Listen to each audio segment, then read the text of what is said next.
that thing even come from? Steve, what happened here? Hey, where you going?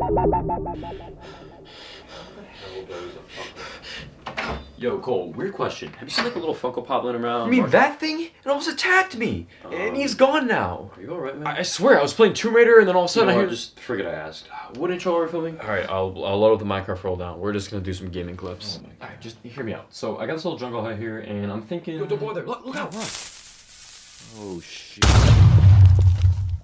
Hey, what's going on everyone? My name is Cole Cacamus, and today in the channel, I'm talking about why this here, the 16-inch MacBook Pro, is my new gaming laptop. Alright, obviously I'm joking, but I was away from this setup a couple weeks back in January, and it gave me the chance to really see what this laptop could do running macOS Monterey when it comes to Steam, Epic, and App Store games. Inside is the Apple M1 Pro chip with a 10-core CPU and 16-core GPU paired alongside 16GB of unified memory. The specs have allowed this machine to excel for all of my creative work and web development, as well as offer a very reasonable experience in the 10 games that we'll be playing together today. With this 120Hz 16-inch display, the games on here look fantastic, but if you are willing to tune down your graphics and resolution a little bit, you may actually be able to take advantage of that refresh rate. Getting right into it, you don't have to do any special configuration, as all these games are actually running on macOS through Rosetta 2. While they are out there, the list of titles running native on Apple Silicon is still really short, and I won't be using VMs like Crossover or Peripherals. As far as peripherals go, for the most part, I use the DualSense controller, but also pulled out the G Pro X Superlight for games without controller support. Do note though that while we did get some ports on these new MacBooks, USB-A isn't there, and I had to use an adapter from Anker to use this gaming mouse along with the G Pro X headset. Using Steam's big picture mode, I was able to get nearly every game working flawlessly with the controller, but the only problem I was running into, and this happens on my PC as well, is that the button hints show up as an Xbox controller and not a PlayStation one. When it comes to other launchers like Epic though, things start to get a little screwy. I had to actually run Epic through Steam by going to my library over there and then adding a non-Steam game, selecting the Epic Games launcher. Once it was added, I could just launch it from Steam and be good to go with the problems I was facing pretty much solved. The first game I definitely think is worth checking out is The Long Dark. It's available on both Steam and Epic, and really the only reason I even have it on here is that at some point Epic gave it away for free, and now I have it in my inventory. With that though, it's actually a really good game. I was planning on buying it on Steam until I realized I already had it. Running it at high settings in full native 3456 by 2234 resolution, you can expect to achieve roughly 60 frames per second. Another game that runs quite well in full native resolution max settings is The First Tree. It's available on both Steam and Epic, and same deal here, I happen to get it for free. You can expect to get around 60 FPS, but there were definitely some times where I was experiencing some dropped frames. Aside from that, gameplay itself is very smooth and the graphics are beautiful. You're playing as a fox looking for her cubs inside of a dream while the narrator talks about his past and family life. It's a pretty short game, only lasting around 2 hours, so I definitely think it's one worth checking out. Now, as for Steam games, loading up Tomb Raider, this was one I was really happy with. This has been sitting in my Steam library for at least a year or two, and when I found out it was compatible with macOS,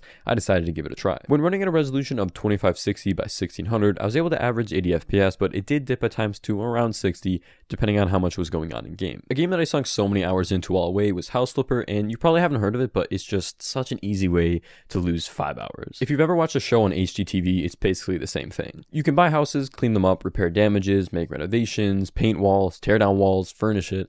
You probably get the idea here. It's honestly so fun, and I was able to get crazy performance with native resolution around 80 to 90 FPS. Graphics aren't anything special, but the gameplay definitely makes up for it. Loading up CSGO running at high settings and a resolution of 2560 by 1600, I was able to get an average of 60 frames per second. When trying to launch it in Steam Big Picture, it kept crashing, so I unfortunately wasn't able to play with my controller. But for the most part, gameplay was very smooth, aside from a couple of dropped frames here and there. This is one of those games that just runs really well on a bunch of different hardware, so while I still am awful at it, I can say it's worth playing a game or two. Every time I talk about gaming on the Mac, I feel like I mention Firewatch, really because it is just such an amazing game that runs well. Graphics are fantastic, and it has a great story about a man Henry who ends up as a lookout firewatcher in Wyoming, and you explore the world while talking to your boss, supervisor on a walkie-talkie. It's so good, and definitely a game I need to go back to and play all the way through again. At full native resolution and high settings, it averaged roughly 30 FPS, which in my opinion is completely fine to enjoy the story, but also the visuals. Yeah guys, so this is really weird. If you go into settings here, and you look at the graphics, the resolution is set to full native, right? And let's say I want to try to turn it down, I want to try to get a little better than, I don't know, 30 FPS, change it to 2560, right? It's all good. Well, you go back to the game, maybe a little better performance, maybe not. You go back in there and you realize that nothing has changed. Like, what? Another game I've mentioned plenty of times on the channel is Life is Strange. It's honestly one of my favorite, and I got to the point where I almost finished a complete second playthrough on my 2 weeks gone. So yeah, That's saying something. So to sum it up without spoilers, you play as this girl who discovers she has this ability and alongside her best friend uses this to help solve a mystery in their town of Arcadia Bay. Running at a resolution of 2560 by 1660, I was able to average around 40 to 40 FPS. It's worth noting that there are some texture glitches quite often where meshes will just fly across the screen. It also just likes to act the notch isn't there, so you will have it cutting into your game unless you do change the size of the screen. But one night I actually had it hooked up to my TV running at a 4K resolution and ended up getting somewhere around 20 to 25-ish FPS. I know it's not great, but honestly, I was more impressed than anything that a Mac was doing that. Now, after you play this one, I definitely recommend checking out Life is Strange 2. Again, such a phenomenal story. I do recommend you play the first one, but it is a separate story about two brothers who again discover one of them is super and they need to use that to survive in their world. Running at full native resolution, I was able to achieve around 30 FPS at high settings. Now, as for Minecraft, I was able to run it at a native resolution with 12 chunks and fancy graphics somewhere around 70 frames per second. But I got curious and decided to hook it up to my ultra-wide monitor. Running it at a resolution of 3440 by 1440, I did have to crank down the render distance quite a bit to around 5 chunks to get to stop stuttering.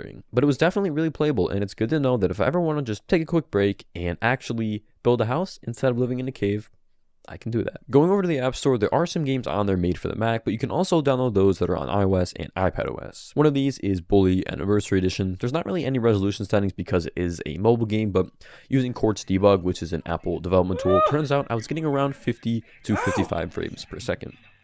Fuck off. Yo, help.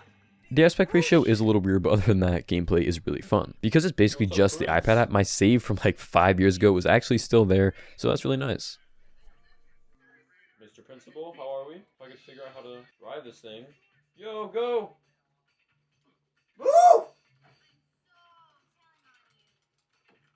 Get on my face, bro.